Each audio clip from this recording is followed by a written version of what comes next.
to the 18th of August. Again, another sleepless night for the garrison in Gloucester and the men, women and children, and I'm pretty sure another sleepless night for the Royalist forces on the outside.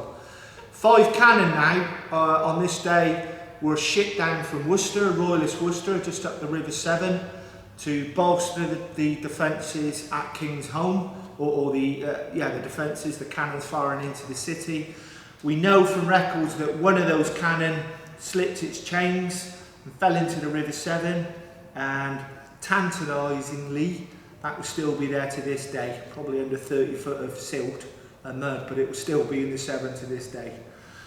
So the cannon were placed and positioned in Kingsholm. Massey wanted those cannon, as many of those cannon put out of operation as possible, so we ordered a diversionary attack to go out of the gate. Again, Gloucester taking the fight to the enemy. About 50 men went out, curled down the wall here to Littlemead, which drew enemy forces on them, and they were able to engage them.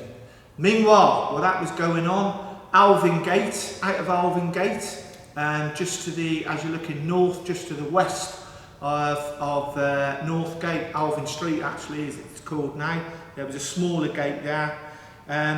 About 400 men actually went out of that gate. 400 men went out of that gate and fell on the cannon, attacked the cannon. It looks to be there was vicious fighting again in the Kingsholm area. We know that archaeological evidence shows that things have been found from the siege. Some of it is actually in Gloucester Museum in their Civil War display. So there was intense fighting around there. At least one cannon was nailed, and when you nail a cannon, it is what you say. You've got a touch hole at the base of the cannon where the powder is put in to fire the main charge. And the simple way of not destroying the cannon, but taking the cannon temporarily out of the fight, is you literally drive a nail into the touch hole. Cannon would still be made operational again, but for that day, maybe a couple of days, it's actually out of the fighting. So the survivors and the casualties then made their way back to Northgate and were allowed back into the city. There were other attacks going out of each gate as well, again just keeping the enemy pinned down during the day. Artillery is recorded as striking into the city, damaging buildings. It's quite interesting that Gloucester, again propaganda, Gloucester didn't admit until after the Civil War, when the Civil War was over, that our city had actually been quite heavily destroyed, heavily damaged. We tended to play it down. Again, it's all propaganda during this period.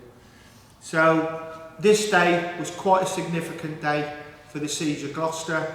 The king was getting fed up with it by now. Gloucester should have fallen in 3 days. Big old Bristol fell within 3 days. Why is this little Gloucester with a rundown walls, totally surrounded on all sides, still holding up?